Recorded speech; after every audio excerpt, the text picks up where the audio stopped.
Hi everyone. सो देखते हैं कि आपके लिए लव लाइफ में भी आपके लिए क्या मैसेजेस और गाइडेंस है। ये टाइमलेस रीडिंग है, कलेक्टिव रीडिंग है। अगर आपसे रेजोनेट करती है तो आप गाइडेंस को फॉलो कर सकते हैं। सो लेट्स सी क्या है cards.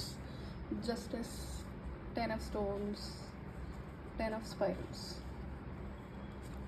Abundance, alone time and butterfly. Okay, so अगर आप एक ऐसे पर्सन है जो एक किसी तरह की कार्मिक साइकिल में आप फंसे हुए हैं in terms of love relationship, and it's not only about love relationship, जो आपके बाकी रिश्ते होंगे वहाँ पर भी ये सेम पैटर्न आपको नजर आएगा।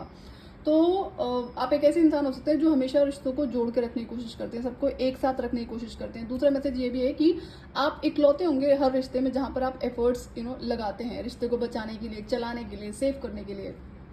तो पहला सवाल आपका खुद से है कि आप ऐसा क्यों करते हो और कौन से लोगों के साथ में आप अपना रिश्ता बचाने की कोशिश कर रहे हो, जो टॉक्सिक हैं, जो मैनिपुलेटिव हैं, जो इक्वल गिवन इनटेक को बैलेंस नहीं करते हैं। तो जब भी आप अपनी एनर्जी, टाइम, एफर्ट्स, केयर को ऐसे इंसान पे इन्वेस्ट करोगे जहां पर गलती सामने वाले की है लेकिन आप एफर्ट्स कर रहे हो रिश्तों को बचाने के लिए, तो ये एक कार्मिक साइकिल है जिसमें आप फंसे हुए हैं। एंड अगर आप ये क्वेश्चन कर रहे हैं कि आपकी लाइफ में अच्छे लोग कब आएंगे in terms of love relationship या फिर और कोई जो रिलेशनशिप है, क्योंकि ये सेम पैटर्न रिपीट हो रहा है, तो आपके लिए गाइडेंस है कि ये तभी आएगा जब आप खुद को इस तरह के कार्मिक साइकिल से ब्रेक फ्री करोगे जहां पर उतने ही एफर्ट्स करने हैं जितने सामने वाला एफर्ट्स कर रहे हैं। कई बार क्या होता है जब हम बहुत गिविंग एनर्जी में होते हैं तो सामने वाला क्या करता है, फॉर ग्रांटेड लेना शुरू कर देता है, एंड वो इंसान आपको जाने भी नहीं देगा। ये भी आपको समझना होता है कि जिस इंसान जो एक टॉक्सिक है, मैनिपुलेटिव है, फॉर ग्रांटेड लेने वाला इंसान है, कोई भी हो सकता है, मेल फीमेल, तो उसे एक आदत लग जाती है, जैसे कहते हैं ना कि एडिक्शन हो जाता है कि उसे आपकी उसकी जिंदगी में आप जैसे लोग चाहिए। तो वो इंसान मेक श्योर करता है कि कभी आप जैसे इंसान आपकी उसकी लाइफ से बाहर ना जाए। तो ये थोड़ा सा डिफिकल्ट जरूर होगा, आपको देखना कितने टाइम से ये स्टक हैं आप इस तरह के पैटर्न में। तो आपको अपने साथ में जस्टिस करना है, वहां पे टाइम, एनर्जी, एफर्ट्स और चीजों को इन्वेस्ट करना बंद कर दो जहां पर आपको इक्वल गिवन एंड टेक नहीं मिलता है।